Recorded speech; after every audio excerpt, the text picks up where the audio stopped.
there's been the evolution of genres is pretty interesting. As someone who's been an observer of commentary since I was a little kid, the trajectory of the style is just also really interesting to me. You know, YouTube is easily the best medium for entertainment in the modern day, just because, you know, regular properties, they can comment on outside forces. You know, TV shows can be meta, they can have fourth wall jokes, you know what I mean?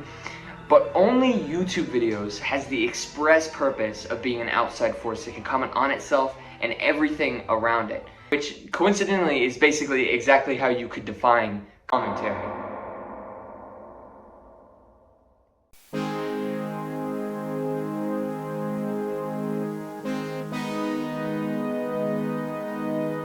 First was rant videos, then drama videos, video essays, and takedowns, then allegations, but eventually came an outside force that began to corrupt our spirits.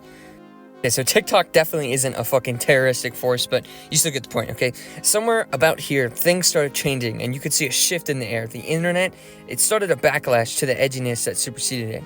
You know, really first, you could say that Logan Paul became the de facto leader of YouTube, and although Vine definitely changed the world forever, Musical.ly and TikTok permanently scarred it in a completely different way. You know, the internet is gigantic now. Even just between 2016, which is a landmark year, and 2019, the demographics had shifted to an unrecognizable amount. You know, but as we entered in the 2020s with Corona into the air, things became clearer. You know, a lot of different events just converging onto each other.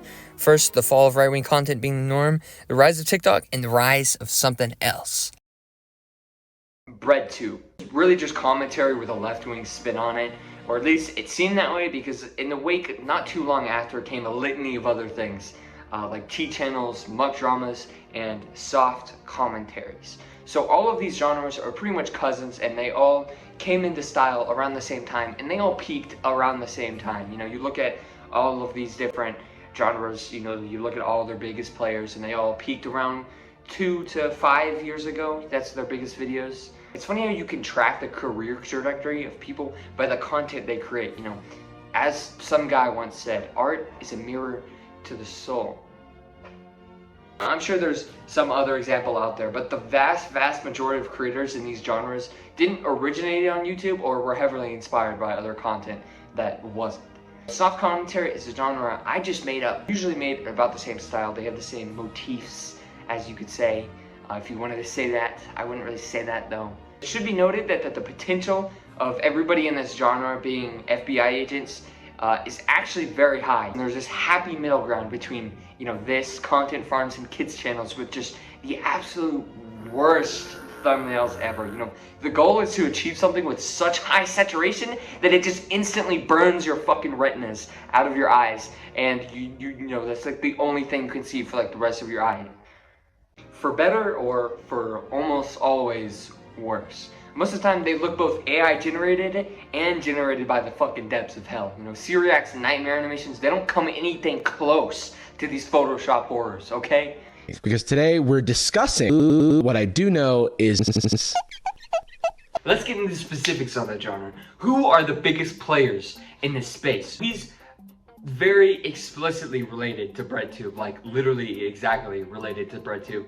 And you know, his take on genre leans very much into sort of reaction commentary. You know, a lot of times, sometimes he starts slipping into Sniper Wolf tier of just pointing out what's like on screen, like, oh my god, that just happened. Salting salt, entirely too much pepper, with salt, the salt pour in a salt shake, the salt shaker of salt. This is a Grinch of salt, okay? This is all of the salt down. That would be salt. As part of the mullet guy nation, Curtis Connor really pulls off this stereotype, and he basically follows every single, like, you know, he's like an awesome guy with like a soft side to him, you know.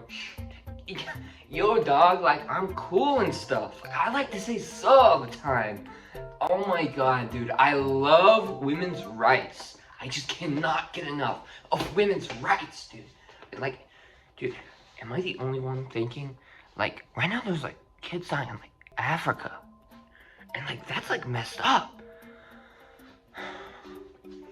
Like, dude, like think about that, man. Like, oh my god, like that's like so totally messed up. Like, oh my god.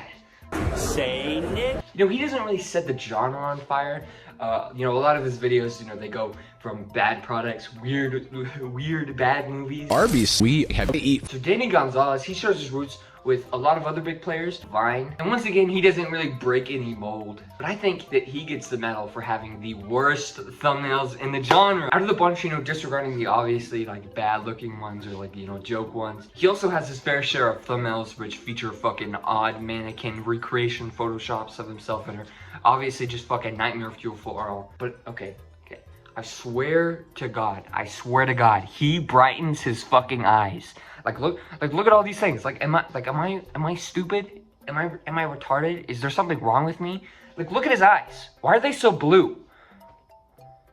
Why are his eyes so blue? In my opinion, out of these guys, the best creator in this entire space is Drew Good. While he falls into some of the trends of the other guys, I find his content is way less vapid and more genuinely interesting.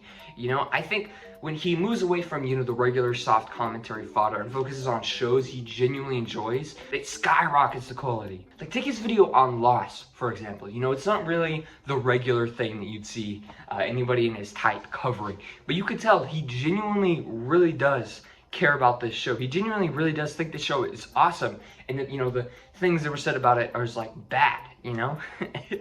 He disagrees with, you know, the criticism of the show. He genuinely really likes it, and I think that shows. You know what I mean? Most of his critiques, there's an obvious love for the craft. You can tell his real appreciation or true hatred for the topics he discusses. Same thing with AI. Anytime he discusses AI, he kind of goes all in. You know, I'm sort of on the fence about AI, but like I see what he's thinking. You know what I mean? I sort of agree with him in a way. Really, if you could taste this genre, I describe it as being very similar to a marshmallow, you know? Well, they don't have cussing or mean words or any of the toxicity. It's just sweet and nice and maybe a little bland, but after you're done eating it, you know, you don't really remember it very much. And you're just like, oh, that's sweet, nothing else. But, like, guys, what if we just, like, held hands and watched TikToks? And it was like, oh my God. The lack of creative edge in a lot of these videos is very, very apparent to me, you know. Maybe it's a me thing, but like these things gotta be a little bit more interesting, right? You know, like a lot of these guys' videos, like I cannot fucking sit through it all because they're just like so, I don't know, it's both over and like under stimulating, so I'm just like stuck in this fucking middle ground. It's like the fucking uncanny valley. I'm just fucking sitting there, I'm just fucking with Parkinson's, like oh. The flat angles, the perfectly choppy dialogue, the clean cut production, just a little bit too much, like it's just a little too sterile